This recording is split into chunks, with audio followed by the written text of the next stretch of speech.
पूज्य स्वामी राम सुखदास जी कहते हैं, भगवान ने हमें समय, समझ, सामग्री और सामर्थ्य पूरी दी है। अब उसका सदुपयोग अथवा दुरुपयोग करना हमारे हाथ में है। हम अपने विवेक से वही काम करें जिससे अपना और दूसरों का अभी और भविष्य में हित हो। यह सावधानी रखनी है। किया जाने वाला साधन नकली और अनित्य होता है, परंतु होने वाला साधन असली और नित्य होता है। असाधन का त्याग करने पर साधन स्वतः होता है।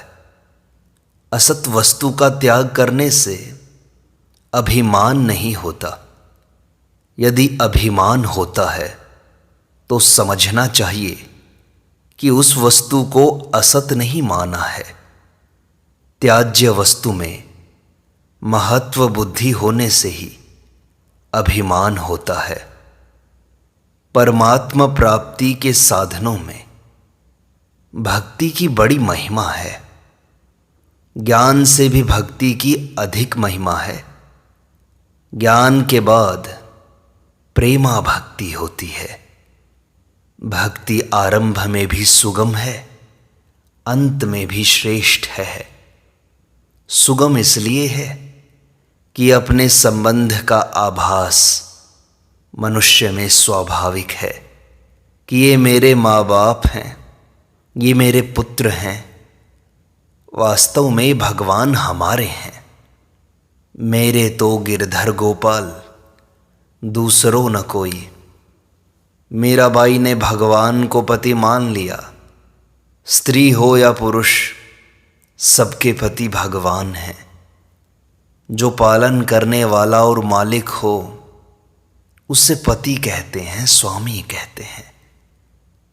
संसार के सभी संबंध एक दूसरे की सेवा करने के लिए हैं। हमारे पास जो कुछ है उस सेवा के लिए है। आजकल सेवा का बहुत बढ़िया मौका है, क्योंकि सब सेवा लेना चाहते हैं। आप निष्काम भाव से सेवा करोगे तो दूसरे के मन में भी सेवा वृत्ति जाग जाएगी। कोई वस्तु नहीं मिले तो उसकी इच्छा का त्याग कर दें, और मिल जाए तो उसको दूसरों की सेवा में लगा दें। भगवान ने महान आनंद की प्राप्ति के लिए यह मनुष्य शरीर दिया है। सदा के लिए दुखों का नाश हो जाए, इसके लिए मनुष्य शरीर दिया है। इसी उद्देश्य की सिद्धि के लिए हम यहाँ सत्संग में बैठे हैं। हमारा एक ही लक्ष्य बन जाए कि हमें परमात्मा की प्राप्ति करनी है। इस लक्ष्य की हर समय जागृति रहे। इस बात का ख्याल रखें कि हम यहाँ निरंतर रहने वाले नहीं हैं। हर समय सावधानी रखें। यहाँ हरदम नहीं रहना है।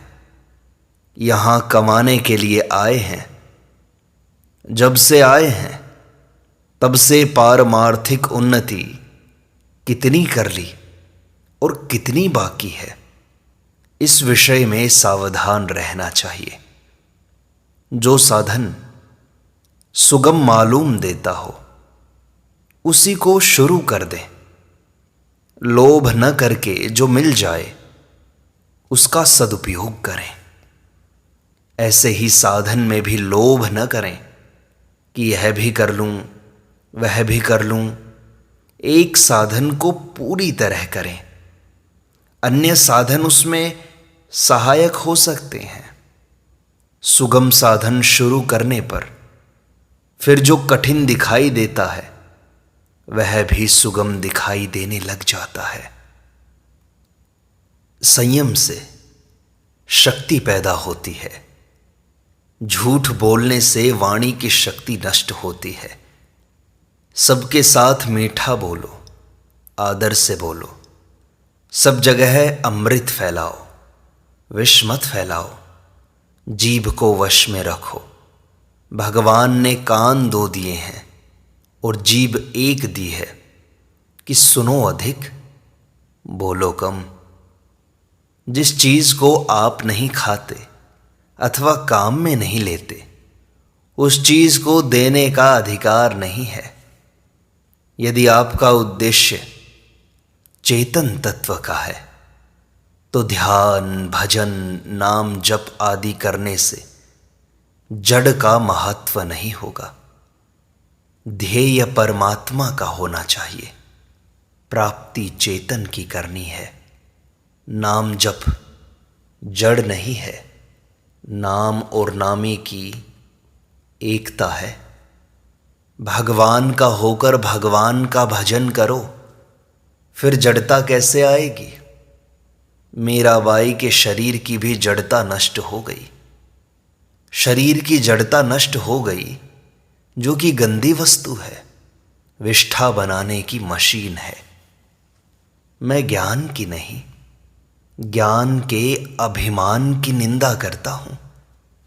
ज्ञान का अभिमान नरकों में ले जाने वाला है। गीता में भगवान ने कहा है, ना सतो विद्यते भावो, ना भावो विद्यते सतः। असत की तो सत्ता विद्यमान नहीं है और सत का अभाव विद्यमान नहीं है। संसार का जितना भी उपदेश है वह सब इस श्लोक में आ जाता है। देखने वाला सत है और दिखाई देने वाला असत।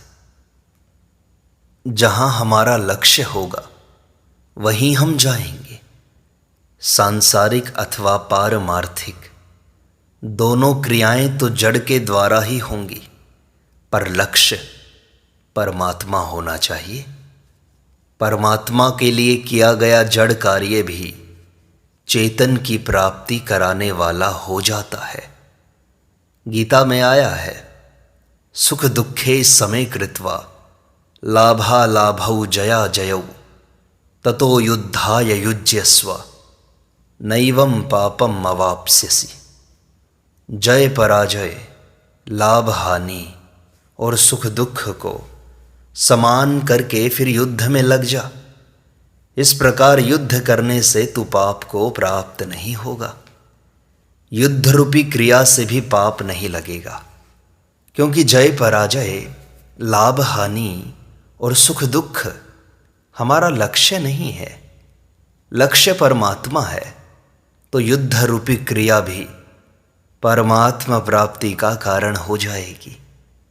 लक्ष्य चेतन होने से जड़ भी चिन्मय हो जाएगा। क्रिया भले ही जड़ हो, पर उद्देश्य जड़ नहीं होना चाहिए। करना और न करना दोनों ही जड़ हैं। तत्व दोनों से अतीत है। नैव तस्य कृतेनार्थो न कृते निह कश्चन। मुख्यता उद्देश्य की है। परमात्म तत्व में जब कर्तृत्व ही नहीं है, तो फिर करण की शुद्धि अशुद्धि का उसमें क्या मतलब। सब के सब कारक प्रकृति के कार्य हैं। कारक क्रिया की सिद्धि में काम आता है, क्रिया से अतीत में कैसे काम आएगा वो। परमात्मा प्राप्ति में अंतःकरण की शुद्धि की आवश्यकता नहीं है। ऐसा सुनकर जो निषिद्ध कार्य करता है, अर्थात इस बात का दुरुपयोग करता है, उसे कल्याण करना ही नहीं है। वह तो भोग भोगना चाहता है बस। बुद्धि कर्मानुसारिणी है, विवेक नहीं। विवेक अनादि है और बुद्धि में आता है, फिर वचनों में और विचार में आता है, फिर व्यवहार में आता है। संसार का संयोग पांथ संगम है। उनमें ममता करने से दुख ही पाना पड़ेगा। संसार में कई मरते हैं, पर उनके मरने से हमें दुख नहीं होता। हमें उसी के मरने से दुख होता है जिसको हम मेरा मानते हैं। दुख मेरापन से होता है। मेरापन माना हुआ है, वास्तविक नहीं है। मिलना अनित्य है, बिछुड़ना अनित्य है। जैसा है वैसा जानने का नाम ज्ञान है। संसार का संयोग अनित्य है, वियोग नित्य है। परमात्मा का योग नित्य है। वास्तव में संसार का संयोग होता ही नहीं, संसार का वियोग ही मुख्य है। ऐसा जानने से दुख नहीं होगा। सूर्यास्त होने से लोग रोते हैं क्या? हर कार्य में संदेह है, पर मरने में संदेह नहीं है। जिसके होने में संदेह नहीं है, जो अवश्यम भावी है, उसमें चिंता क्यों करें? यह मृत्यु लोक है, इसमें सब मरने ही मरने वाले रहते हैं। आने वाला जाने वाला ही होता है, यह नियम है। संयोग होते ही वियोग शुरू हो जाता है। जिस क्षण धनवान हुआ, उसी क्षण निर्धन होना शुरू हो गया। शरीर में 3.5 करोड़ रोम हैं, 9 छिद्र हैं, उसमें प्राण टिका हुआ है। इसमें आश्चर्य है, वह निकल जाए तो क्या आश्चर्य है? अर्थ, धर्म, काम, मोक्ष, इन चारों के अंतर्गत मनुष्य की सब इच्छाएं आ जाती हैं। अर्थ और काम की प्राप्ति में प्रारब्ध की आवश्यकता है। धर्म और मोक्ष में पुरुषार्थ की आवश्यकता है। सत्संग से अंतःकरण शुद्ध होता है और स्वभाव ठीक बनता है। शास्त्र पढ़ने से मनुष्य बहुत बातें जान पाएगा, पर स्वभाव नहीं सुधरेगा। स्वभाव सुधरेगा परमात्मा प्राप्ति का उद्देश्य होने से। रावण बड़ा विद्वान था, कई विद्याओं का जानकार था, पर उसका स्वभाव राक्षसी था। वेदों पर भाष्य लिखने पर भी उसका स्वभाव सुधरा नहीं, कारण कि उसका उद्देश्य भोग और संग्रह था, परमात्मा प्राप्ति नहीं। जैसा स्वभाव होता है वैसा ही काम करने की प्रेरणा होती है। सत्संग, सत्यशास्त्र और सद्विचार से बहुत लाभ होता है। मैं सत्संग को मुख्य मानता हूँ। सत्संग से बड़ा लाभ होता है। शास्त्रों में, संत वाणी में सत्संग और नाम जप की बड़ी महिमा आती है। दोनों में सत्संग से बहुत जल्दी लाभ होता है। पुस्तकें पढ़ने से उतना बोध नहीं होता जितना सत्संग से होता है। साधन में, अपनी स्थिति में संतोष करना बड़ा घातक है।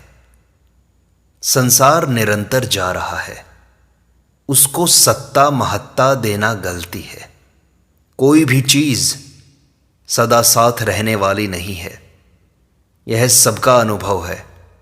कम से कम अपने अनुभव का तो आदर करना चाहिए व्यक्ति को। हर समय भगवान को याद करो, नाम जप करो, हरदम सावधान रहो, न जाने कब जाना पड़ जाए। सावधान करने के लिए ही यह सत्संग है। ध्रुव जी के प्यार में धक्का लगा तो उनमें लगन पैदा हुई। जब आशा भंग होती है तब एक जागृति होती है। नारद जी ने उनको जंगल का भय भी दिखाया और लोभ भी दिया, पर ध्रुव जी पक्के रहे। वे ऐसी तत्परता से भगवान में लगे कि मां की याद नहीं आई और 6 मास में ही भगवान मिल गए। ऊपर से तो तपस्या दिखाई देती है, पर भीतर में लगन होती है। वे भगवान से कुछ कह ना सके तो भगवान ने शंख छुआ दिया और उनकी सोई वाणी जागृत हो गई। कारण कि सब शक्ति भगवान से ही आती है। मनुष्य भूल से उसको अपनी समझ लेता है। भगवान के देने का ढंग ऐसा है कि वे जिसको वस्तु देते हैं उसको वह वस्तु अपनी ही मालूम होती है। भगवान कृपा करके मनुष्य शरीर देते हैं, पर हमें शरीर अपना ही मालूम होता है। यह तो दाता की विलक्षणता है। यदि शरीर आपका है तो फिर उसको बीमार क्यों होने देते हो, मरने क्यों देते हो? शरीर पर आपका अधिकार चलता है क्या? एक उंगली कट जाए तो दोबारा नहीं बना सकते, फिर इतना बड़ा शरीर दोबारा कैसे बनेगा? अपने को बुद्धिमान मानते हो, पर लकवा मार जाए तो? आंख कमजोर होती है तो चश्मा क्यों लगाते हो? अपने बल का अभिमान करते हो, पर जब दिखाई देना बंद हो जाता है तब? यह कायदा है कि जब मनुष्य खुद मालिक बन जाता है तब वह अपने मालिक को भूल जाता है। सत्संग से जो लाभ होता है वह सब परमात्मा से ही आता है। सत्संग का मौका भी भगवान अपनी कृपा से देते हैं। शास्त्रों में भक्ति की बड़ी महिमा है। भक्ति सुगम भी है। भगवान अपने हैं, इस प्रकार भगवान के साथ अपना संबंध मानने में दूसरे अपने नहीं हैं, यह मानना आवश्यक है। अपनेपन से भगवान बंध जाते हैं, दूसरी बातों से भगवान बंधते नहीं। अपनापन होने से माँ स्वतः अच्छी लगती है। भगवान की प्रतीक्षा, लगन बहुत जल्दी भगवान को मिलाती है। कीर्तन करने से बड़ा लाभ होता है। कीर्तन करने से भगवान में प्रेम होता है। कीर्तन में आनंद रूप से भगवान प्रकट होते हैं। क्रिया और पदार्थ से ऊंचा उठने पर ही तत्व की प्राप्ति होगी। क्रिया और पदार्थ का उपयोग केवल दूसरों के लिए किया जाए, निष्काम भाव से किया जाए तो हम क्रिया और पदार्थ से ऊंचा उठ जाएंगे। यह कर्मयोग है। क्रिया और पदार्थ हमारे थे ही नहीं, हैं नहीं, होंगे नहीं, हो सकते नहीं। ये संसार के हैं, इनको अपना मानना बेईमानी है। संसार की प्राप्ति अप्राप्त की प्राप्ति है। जो हमारे पास में नहीं है उसकी प्राप्ति है, परंतु परमात्मा के विषय में यह बात नहीं है। वह सबको नित्य निरंतर प्राप्त है। तो फिर बाधा क्या है? उनकी प्राप्ति की जोरदार इच्छा हमारे अंदर नहीं है। परमात्मा के समान दूसरा कोई नहीं है, अतः उनकी चाहना के समान भी दूसरी कोई चाहना न हो। अनन्य चेता मनुष्य के लिए भगवान सुलभ हैं।